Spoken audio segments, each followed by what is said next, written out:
Welcome back to Tiny Grimes Games, and this is part 3 of my series and my journey into Magic. And today I want to focus on what I've been doing for the last month or so, which is Modern. So when I started getting into Magic, I was playing Arena. I went to my first tournament, which was a standard tournament, which basically means the most recent sets are the only legal sets. Modern is an eternal format. That is one that does not rotate, that only has a set amount of sets in it, but anything added onto it is just added on. Nothing ever rotates out. What that means, of course, is the power level of Modern is much, much higher. Instead of having these really long games, Modern games tend to be, turn 3, 4, 5 kills or very much taken over the game kind of situations. Now, control decks, of course, can go much longer, but I've been playing a Modern deck that is more of an aggro deck, and it's called Humans. Shockingly, as a Humans deck, it has, well, humans in it. For instance, the Mantis Rider, who is a human. And what's really interesting about this Humans deck is that there aren't any super powerful cards where you're just like, dang, I can't believe you have that. Like, the best, strongest card is 3/3 flying haste creature that on turn 3 I can just put it out and go bam, 3 to your face. And actually, because of this card, the Noble Hierarch, it can be more like 5 to the face, 6 to the face, depending on how many I have. Exalted is an effect that says basically when you attack, you get +1/+1 if it's the only creature attacking. Okay, but that's a little bit ahead of myself. So what have I been doing? I've been playing a lot of Modern. I bought into this Humans deck, which, by the way, is more expensive than a deck I thought I would buy into. But the beauty of Modern is that these cards actually retain their value.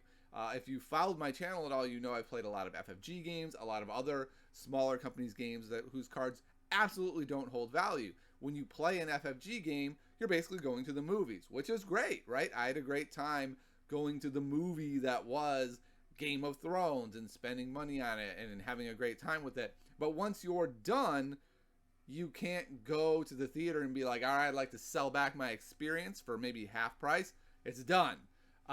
Whereas with a Modern deck in Magic, unless something catastrophic happens, your deck is going to hold value. And even if all the cards don't hold value, there are certain cards that are just valuable cards because they're in lots of archetypes. So even if your deck were to get neutered, then stuff like Noble Hierarch is played in all kinds of decks. Ether Vial is played in all kinds of decks. Horizon Canopy is just a really strong card. And so you have these cards that continue to have value. So that is one of the things that drew me into Modern. The other is that it's a format where people generally play a deck, and they'll play that deck for several years. And this is really appealing to me as someone who is a teacher, knowing that, yes, this summer I have lots of time and I can really invest into Magic and really invest into a deck and learn it. But once the school year starts back up, I know what school year Tiny is like, and he does not have a lot of time, right? So relearning a standard metagame every couple months is not really all that viable for me, especially relearning my own deck. Whereas in Modern, I can do something like purchase a deck that looks comfortably situated in the meta, that isn't dependent on attacking a deck, isn't weak to all kinds of decks. It's just a deck that's pretty reasonable, which is why one of the reasons why I chose Humans. No, I can learn it, and yeah, when a new set comes out or a new archetype pops up, I'll have to figure out how my deck adapts to it. But I won't constantly be having to make a new deck or be making massive changes. I can really put in the reps now and put in the time now, learn this deck really well, and hopefully let those reps carry me through the school year with a little bit of reps here and there, getting to the next summer where then if I need to sort of reacclimate myself more, I can. And I found that to be a very appealing prospect. So I went ahead, I bought into this deck in paper, and I was like, I'm not buying it online. I'm just going to play on these free sites that, but I couldn't get any real games. So then I was like, all right, I'll buy this deck, but like the cheap cruddy version. And that wasn't working, right? They're not real reps. I'm not actually getting time in with my deck. I'm not learning my deck. So I went ahead and I bought the real deck online. So I would say in the past I don't know, maybe a month and a half. I've played about 150 tournament games now with my humans deck, whether that be in paper or whether that be online. And what's been really fun for me and unexpected is that I've had a ton of success. I really wasn't expecting that. I was expecting this summer to be a learning experience where I took my lumps and I came out of the summer and said, okay, that's okay. It was a take your lumps period of Magic, and now I'm sort of ready to push forward. I top 8'd a 45 person comp REL event, which basically is like very high level competition.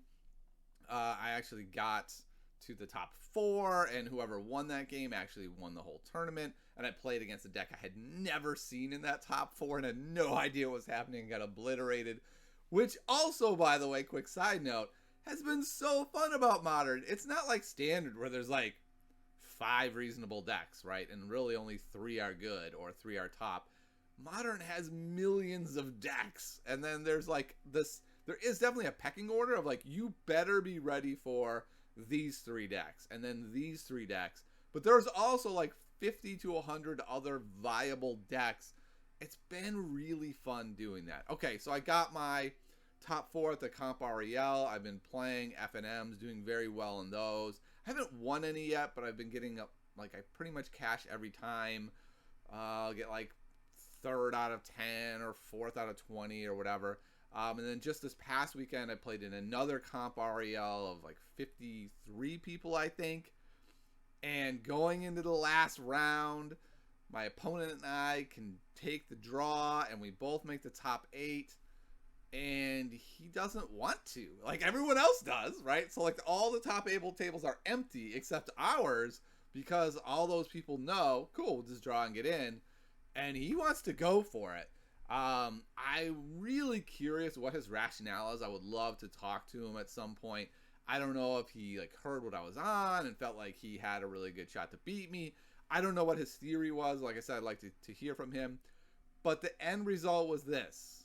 No X2 got in. We were both X1 going in. We were both 4-1. When the top 8 is listed, there are no 4 and 2s that make it. So whoever would have lost out of us is out of the tournament. When if we had drawn, we both get in. He ends up beating me. He ends up sweeping me 2-0. I was very surprised. I feel like I have a decent matchup at least. This card here, Auriok Champion, says protection from black and red, and he was a red burn deck. And I was like, okay, I'm going to side all these in. I'm going to have a great shot. And I didn't. I got swept. I was upset. I shouldn't say upset. I was definitely disappointed. But still, I consider that a pretty good result, getting 9th out of 53 in a really, really high level tournament. I'm prepping to go to Grand Prix Vegas. I'm going to play at Gen Con, and I'm basically just playing this humans deck and just trying to get, maybe by the end of the summer, 300 tournament games in with it.